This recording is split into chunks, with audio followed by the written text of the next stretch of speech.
تدبیر انسان کی پیدائش اور اس کی خلقت کے موافق ہے، اللہ تعالیٰ نے اسی تدبیر کو رکھا، اور باقی لغو تدبیریں جتنی تھیں ان کو اللہ تعالیٰ نے نہیں اختیار کیا ہے۔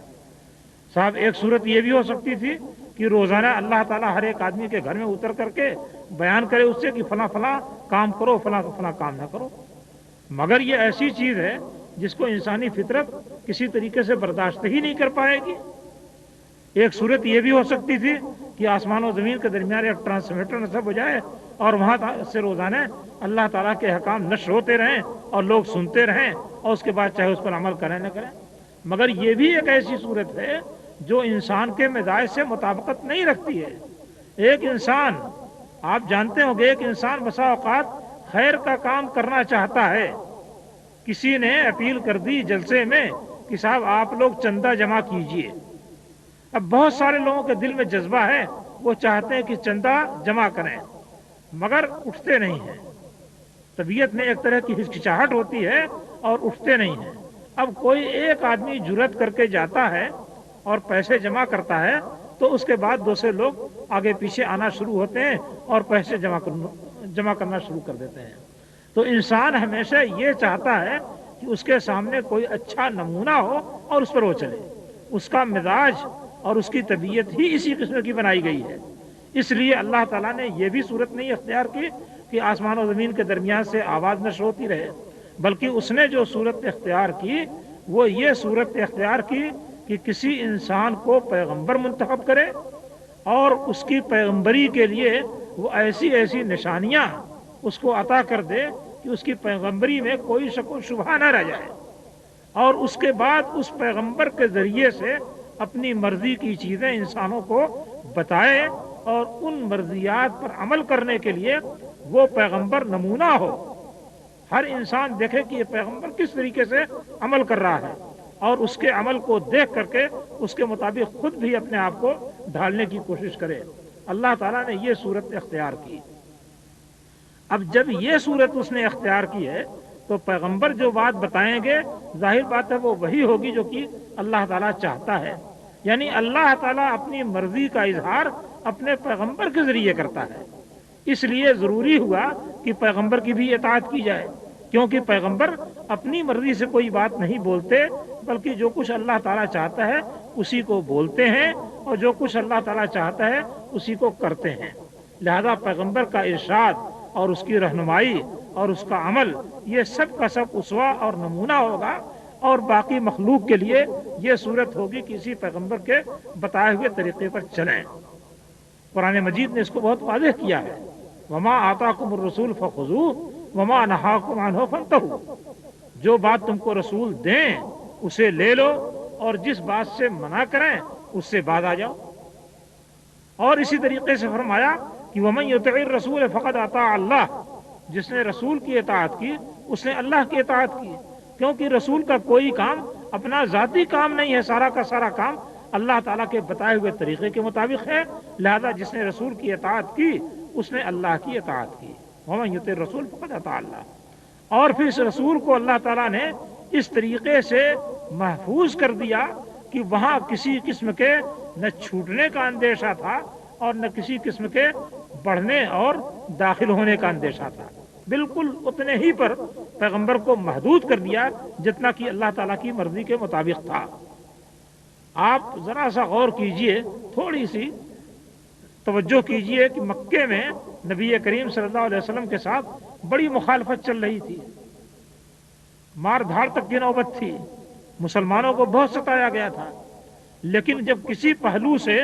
بات نہیں بن سکی تو مشرکین نے سوچا کہ ذرا ان کی پیغمبری کی آزمائش کر لیں، تو یہود کے پاس گئے، یہود نے 3 سوالات بتائے کہ ان سوالات کو پوچھو،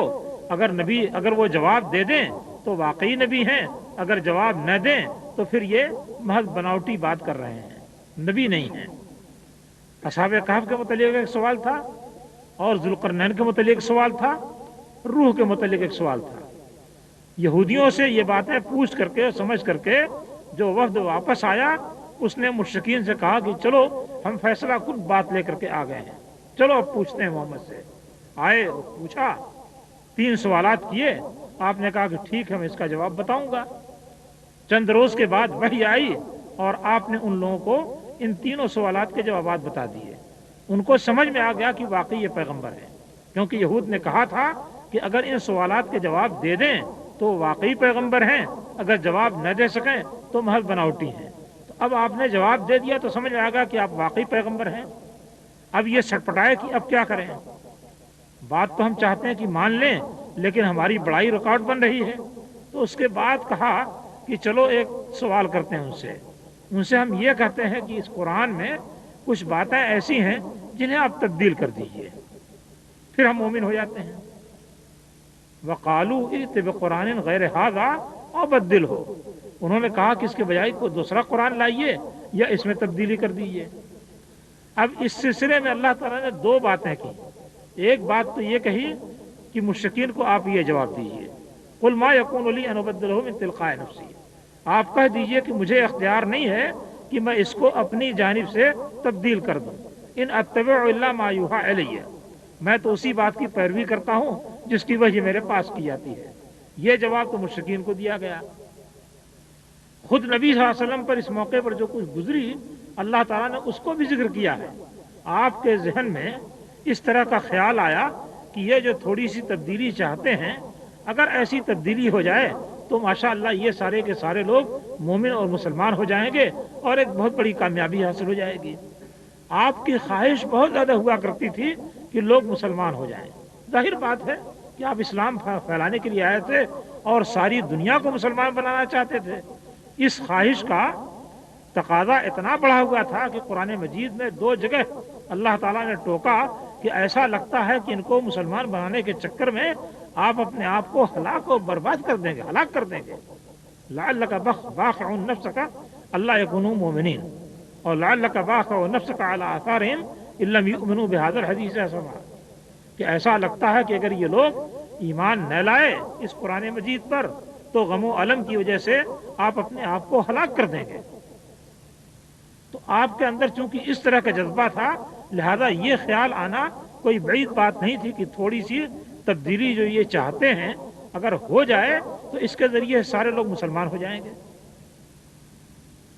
اب اللہ تعالیٰ نے اس پر کیا بات کہی، وَإِن قَادُوا لَيَفْتِنُونَكَ عَنِ الَّذِي أَوْحَيْنَا إِلَيْكَ لِتَفْتَرِيَ عَلَيْنَا غَيْرَهُ وَإِذًا لَاتَّخَذُوكَ خَلِيلًا، کہ ہم نے جو وحی آپ کے پاس کی ہے قریب تھا کہ یہ مشرکین آپ کو اس وحی کے بارے میں فتنے میں ڈال دیں تاکہ آپ ہمارے اوپر کوئی ایسی بات کہہ دیں جو ہم نے نہیں کہی ہے،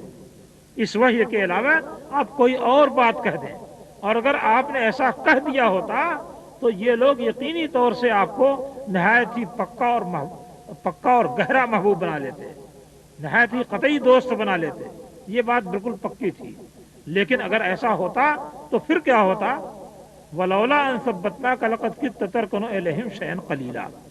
اگر ہم نے آپ کو ثابت قدم نہ رکھا ہوتا تو آپ تھوڑا سا ان کی طرف جھک جاتے، اور اس تھوڑا سا جھکنے کا نتیجہ کیا ہوتا، اِذًا لَأَذَقْنَاكَ ضِعْفَ الْحَيَاةِ وَضِعْفَ الْمَمَاتِ، ایسی صورت میں ہم آپ کو زندگی کے اندر بھی ڈبل سزا دیتے اور مرنے کے بعد بھی ڈبل سزا دیتے. ثُمَّ لَا تَجِدُ لَكَ عَلَيْنَا نَصِيرًا، اور پھر آپ کو ہمارے خلاف کوئی مددگار نہ ملتا. یہ بات پیغمبر سے کہی جا رہی ہے. اس سے آپ اندازہ کر سکتے ہیں کہ پیغمبر صلی اللہ علیہ وسلم کوئی ایسی بات نہیں بولتے تھے جو اللہ تعالیٰ کی مرضی کے ذرا بھی خلاف ہو. شیئن قلیلا، تھوڑا سا سوال تھا